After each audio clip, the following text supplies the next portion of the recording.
ربنا اللي بيقول لك مش انت احسنت في الدنيا وعملت الخير وعملت كل حاجة جميلة وعملت لله الواحد القهار.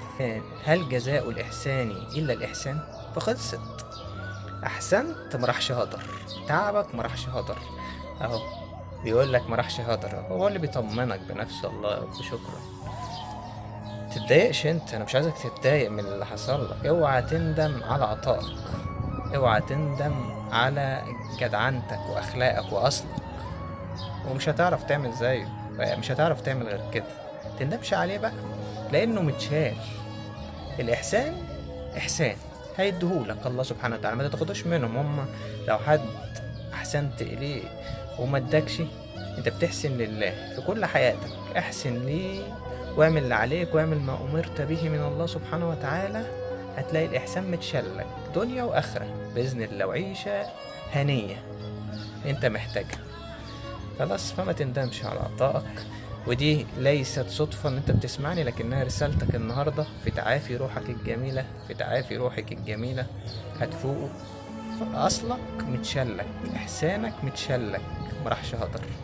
انا عارف انتوا بتبقوا زعلانين على اللي عملتوه، والكلام مش هيوفي. احنا بنشكركم، انا بشكرك عن نفسي، عن كل واحد احسن، عن كل واحد احسن. وقبل ما انا اشكرك، ربنا شكرك في القرآن الكريم، ربنا شكرك بنفسه وقال لك هل جزاء الإحسان إلا الإحسان. ليه شكرك؟ ليه؟ عشان هو شكور، عشان هو شكور. الله، الحمد لله. مش عشان احنا كويسين، لا، عشان هو شكور. مش زي البني ادمين، ممكن البني ادمين ما يشكركش، ممكن ياخد منك وبياخد كتير، وانت تدي كل حاجة وهو ياخد كل حاجة ومش عاجبه اي حاجة. شكرا يا رب انك رب. ودايما ده، بصوا لله، بصوا هنا، بصوا هنا، بصوا لله اللي حوالينا، مش في السماء بس، لا، لكن بص الجمال، بص الروعة. ده مش قادر يجيب لك كل حاجة، اهو بيطمنك. طمن، توكل على الله. ولو لمسك المعنى اكتب لي في التعليقات الحمد لله رب العالمين، انا عملت لله الواحد القهار. خلصت، ما تزعلش، ما تزعلش.